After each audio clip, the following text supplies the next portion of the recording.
para entender la normativa, para entender esta norma legal y este comunicado, estamos en comunicación con el doctor Carlos Caro, abogado penalista. Doctor, ¿cómo está usted? Gusto saludarlo. Bienvenido a la Rotativa del Aire. Buenas noches, ¿cómo le va? Muy bien, gracias. Bueno, estamos con este tema, ¿no? Con este problema.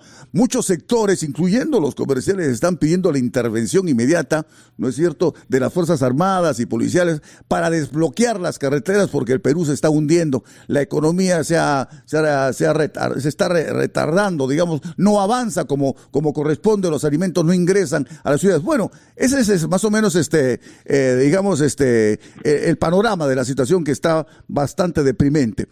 ¿Hasta qué punto tienen permitido las Fuerzas Armadas y la Policía Nacional el uso de la fuerza como medida para desbloquear las carreteras del país?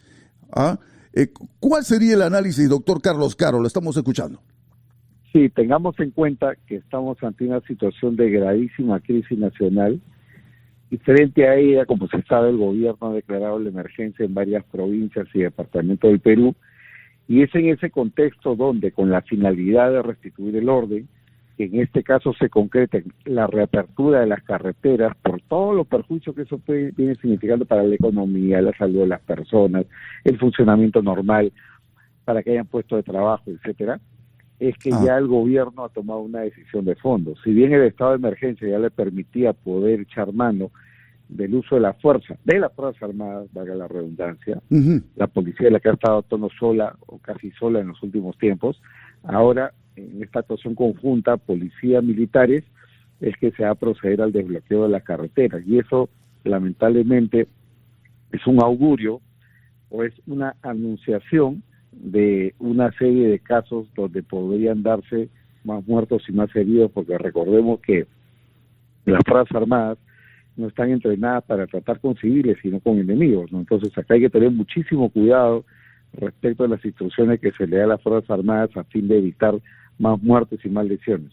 Correcto, esa es una advertencia, obviamente, con sentido común, ¿no? Eso es lo que está ocurriendo. Si la Fuerza Armada va a intervenir y va a desbloquear, obviamente tiene que hacer el uso de la fuerza.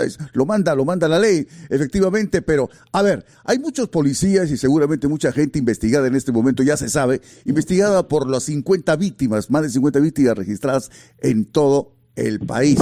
La policía, me imagino, integrante de las Fuerzas Armadas, ¿lo pensarán dos veces antes de actuar por la fuerza? ¿O qué piensa usted, doctor?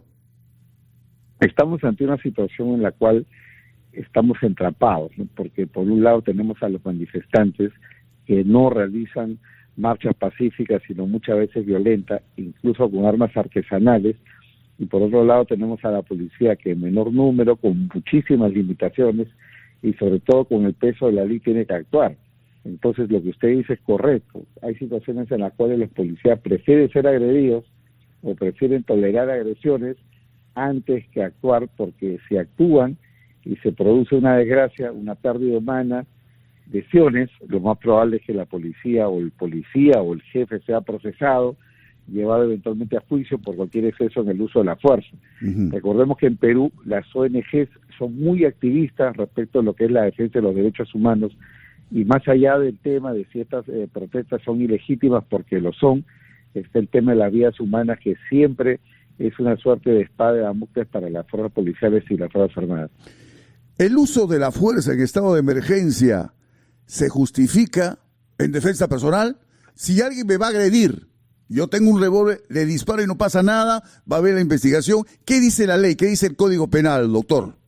Conforme a la cultura jurídica peruana, siempre hay investigación. Sin embargo, si se demuestra que ese disparo se produjo en legítima defensa, evidentemente la persona no puede ser sancionada, ¿no? Pero las situaciones no siempre se presentan de esa forma ideal. Las situaciones son mucho más complejas porque son intervenciones policiales que tienen una gran cuota de improvisación, una gran cuota, claro, porque no se conoce el terreno ni los detalles, y una cuota, digamos, de una suerte, digamos, de valentía, porque lo que tiene que enfrentar la policía y la Fuerza Armada son turbas, ¿no? Y es ahí donde, en el contexto, que se puede producir un exceso. Un video, una fotografía, seguramente mucha gente lo sabe, para conocimiento de los demás, ¿es prueba? ¿Es una prueba? sin duda que sí, son fuentes, digamos, que puede usar la Fiscalía para identificar a los autores de cualquier delito de un bando o del otro. Entonces, es algo que perfectamente es posible y viable de utilizar en cualquier proceso penal. ¿Le ha tocado defender usted a algún policía? No, hasta el día de hoy no he tenido la oportunidad de hacerlo y espero de que si la oportunidad se presenta haga una defensa digna de lo que pueda significar el orden y el Estado de Derecho. Pero para empezar, los policías no tienen las de perder todavía, tiene que iniciarse una severa investigación. Claro que sí, porque en el caso de los policías hay investigaciones que se dan en el propio fuero militar por temas netamente disciplinarios y en paralelo pueden haber, de ser el caso, denuncias o procesos en la vía penal porque los delitos comunes se persiguen en esa jurisdicción. Doctor Carlos Caro, abogado penalista, muchas gracias, doctor, por la luz. Muy amable, muy amable. Muchas gracias, buenas noches.